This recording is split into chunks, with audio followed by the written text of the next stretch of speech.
Well, we demand your attention 3 times a week on the Odyssey Sports Podcast Network, Monday, Wednesday, and Friday. The 415ers coming at you as always. Evan Giddings and Marc Grandy. Pardon me, Mark. I do think that's an interesting question on the D line because this is where, and look, it's only one game, but I do think that I kind of have not necessarily a theory, but just like a running note of things about the 49ers that I find to be interesting. One of which is the running back room and how much of a revolving door it's been, and I guess the production that it hasn't lacked. Like it's kind of just been in motion, very consistent, no matter who's been in the backfield. Well, I think this is a week, should Nick Bosa not play, and maybe even if he does, because he'll probably be limited, he won't be 100%. This will be a week where we find out if the defensive line can play musical chairs and be a rotating door and still play at a high level. And we know that for the running back group, but I'm not sure if we've found out that on the D line yet. So there's a lot of guys right now that have been productive to the point this season. I mean, look, Kevin Givens, Hassan Ridgeway, we might see a lot more of. Drake Jackson, the rookie out of USC. Like, there's going to be some of those backups in recent weeks that will get a chance to strut their stuff more against Atlanta. And we'll find out if that depth is really, like you said, as highly valued as a lot of people have made it out to be. I mean, just the amount of bodies the 49ers can throw at you is valuable in and of itself, but we'll find out how good they are against a Falcons team that is not necessarily prolific, but they do kind of wear you down over the course of a game. And so to me, what I'm looking for is, all right, how can they keep the Falcons in check as far as the run is concerned? Can they contain Mariota? Because, I mean, not necessarily as far as like, him running for 100 yards, but I just mean like keep him in the pocket, force him to throw the football. That's how I would assume that the 49ers are going to try to ask the Falcons to beat them, is through the air rather than on the ground. So can they do that? And can they maintain the level of production that they have the first 5 weeks? Maybe not, but the theory of whether the D line can be like the new running back group is something that I'm certainly paying attention to. That's an interesting comparison. I like it. And, you mentioned how the Falcons might try to attack, the 49ers defense. And D'Amico Ryans was talking about that on Thursday, saying they're going to run the ball. They're not trying to hide it. They don't disguise it. They're telling you they're going to run the ball, and they do run the ball. And they've been pretty good running the ball so far this year. Cordell Patterson, who we mentioned earlier, he's out. He was their starting running back, had a couple of monster games the first 3 weeks. He willed the Falcons to victory against the Seattle Seahawks in week 3 up in Seattle, but he's out. They kind of have like a three-headed rushing attack now, not including Marcus Mariota, who will run a bit as well from the quarterback position. But Tyler Algier, Caleb Huntley, and Avery Williams, you're probably going to see all of them with a handful of carries on Sunday. They're going to cycle in. They're going to stay relatively fresh against this 49ers front seven.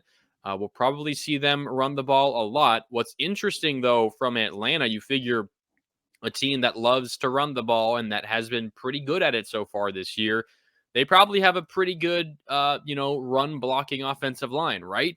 Actually, no. The strength of their offensive line is pass blocking. They rank third in the NFL in pass block win rate from ESPN. Jake Matthews, Caleb McGarry, Drew Dahlman, they've all been really good on the offensive line for Atlanta. But you consider the fact that they've blocked well on passing plays.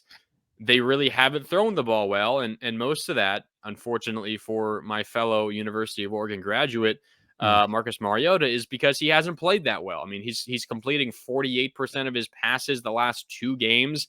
That's not good. He's been sacked 12 times this season, despite the fact that his offensive line is blocking really well on passing downs.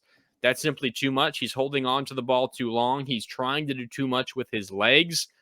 He's getting sacked. So, despite the fact that this is a good pass blocking team, Evan, I do think there are opportunities for the 49ers defensive line, regardless of who is rushing the passer, to get out and get after Marcus Mariota simply because this is a team that isn't playing that well.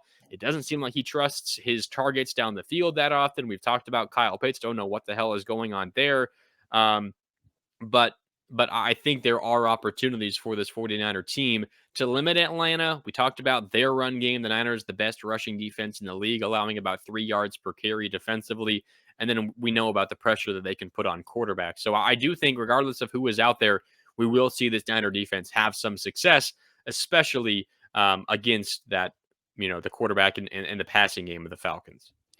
Yeah, I do wonder how much the effectiveness in the pass for the offensive line is due to the fact that everyone is kind of gearing up for the run. Like the defensive lines are generally not pinning their ears back because they know that a running back is going to get by them if they're overly aggressive. So I do kind of wonder how much through the first 5 weeks there is to that, but it's definitely something to take note of, especially if you're potentially without your best pass rusher in Nick Bosa.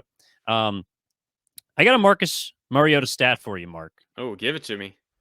Right now, he's on pace for 3,150 passing yards. That would be 200 more yards than Michael Vick ever threw for with the Atlanta Falcons. Wow. Does that mean anything to you? Marcus Mariota is basically Michael Vick. Yeah, wake me when he's, breaking off like 60-yard runs every game. I'm not sure you're breaking much news there with that one. I appreciate the effort. I'm always here to support my fellow Ducks, but I don't know about that one. I'm just trying to fit it in. No, but basically, so I believe Drake London, his leading receiver right now, the rookie out of USC, who honestly he could probably get the ball to more and hasn't. Yeah. But Pitts is third behind. I'm not even going to try and say his first name. I'll butcher it, but Zacchaeus is his last name. The second leading receiver for the Falcons. So, there are some quote unquote weapons for the Falcons to use. It's just a matter of getting them the football. And maybe this is a week without, like you mentioned, Cordell for all of those of you who follow fantasy football, without Patterson in the backfield. Maybe this is a week where, Mariota and the Falcons try and throw the ball a little bit more. I don't think he's thrown for any more than like 220 yards this year. Not to say that that'll change. And I believe the 49ers as a defense have allowed 2 passing touchdowns or 2 touchdowns through the air as a defense of the 5. So, it's very difficult to throw on these guys. But then again, Emmanuel Mosley, his season is done. What's going to happen at the corner position? And maybe it's another Duck in Diamador Lenore. There are definitely options. And that's actually something, even though it's not a strength of the Falcons, I'm also paying attention to is, okay, with Ward clearly covering up one side of the field or whoever they want to put him on, how is the other corner going to react to whether it be London or Zacchaeus or even Kyle Pitts if they decide to finally throw him the football? Yeah, I'm really interested in, that other corner. Who is it going to be replacing Emmanuel Mosley? Jason Verrett, they've opened his window to return from injury. Reading the tea leaves, it doesn't seem like he's going to play in this game. We'll probably know, in a few hours, recording this here Friday morning. Probably not going to know until later today, the latest update from Kyle Shanahan. But we might, see, you mentioned Diamador Lenore. We saw a lot of Ambry Thomas last year. He's kind of fell down the pecking order, it seems like. I'm guessing we'll probably see Samuel Womack, a little bit more of him, who we saw early in the season, but then Diamador Lenore kind of stepped past him on the depth chart, the pecking order. We'll probably see more Womack. We'll see some Diamador Lenore. And then when Verrett is ready to come back, he'll probably step into most of that role.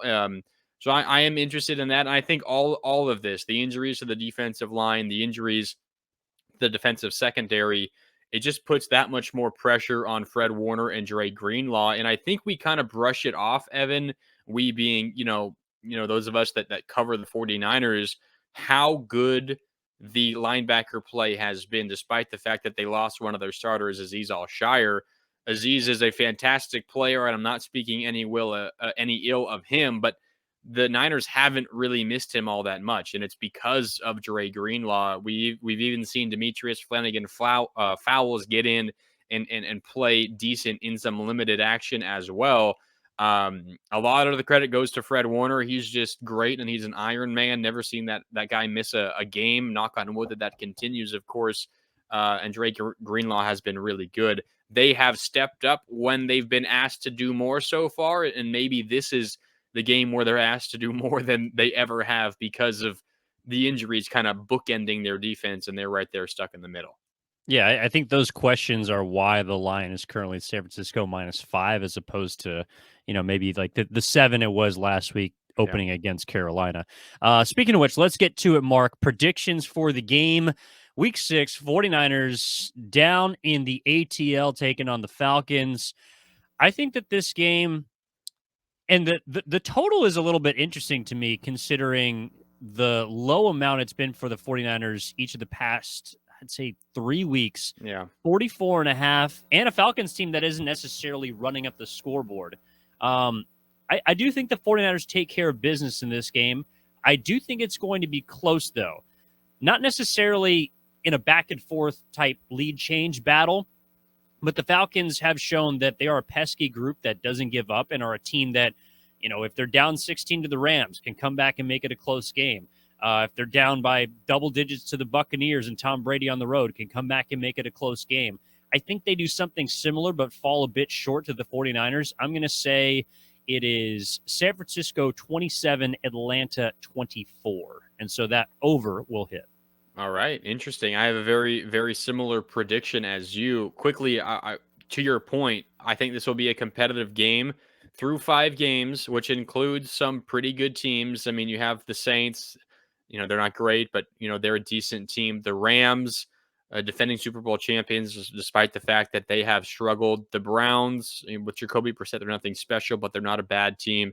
And the Buccaneers, and then, of course, the Seahawks. Week 1, lost by 1. Week 2, lost by 4. Week 3, win by 4. Week 4, win by 3. And last week, they lose by 6. So all games decided by a score. So, what does that say? This is a team with their running attack. They're going to keep things close. They're going to kind of shorten games down with longer drives. And I think as a result, this game will stay close as well. I do think the Niners cover. I say they also get 27 points, but 27-20 San Francisco is my score prediction. The over also hits in this game, which is kind of a bold. I know the over hit last week, but I think we've talked about on past episodes. Just take unders every single time. You'll come out on top. But I think this might be one of the exceptions because of the injuries defensively, and the Niner offense is feeling better. I think they'll put up a few points. So 27-20, I have the Niners coming out on top, winning their 3rd in a row and improving to 4-2. Perhaps my biggest question, though, Mark, and I just looked up a random prop for those of you degenerates out there. Okay, I'm interested. Can the 49ers defense score for a 3rd straight week? Oh, what are the odds on that one? The 49ers defense anytime touchdown is plus 525. Is that just defense, or does that include special teams? Do you know? It's defense and special teams, sorry. Okay. Yes, so it's both. But I thought it was interesting because that is better odds to score a touchdown than Jawan Jennings and Jimmy Garoppolo, who has been known to, take one in himself from time to time. I just think it's funny that the defense has better odds than members on the offense to score. That's how good the Niners defense has been lately. That is pretty funny. Yeah. I would probably not bet that this week. It's happened 2 weeks in a row. Your defense is a little banged up at the moment. Don't call me a hater, but I would probably stay away from that one this week if I were putting some chicken down on it. Yeah, I might zig where Marc zags, but I guess we'll find out on Sunday. That'll do it for this episode of the 415ers. Marc, appreciate you as always. 3 times a week, Odyssey Sports Podcast Network. Download, rate, subscribe, 5 stars. That's the minimum. We've been getting a lot of 5 stars, Marc. I must say, not as many as an SEC school, but a pretty good amount. Maybe as many as Oregon does, huh? Well, not many. We get more than Oregon, I think. Okay, that's fair. All right. We'll be coming at you on Monday with the reaction episode to 49ers Falcons. In the meantime, enjoy the 10 a.m. game. Try to enjoy your red zone as well. And Mark and I will talk to you next time. Take it easy, everyone.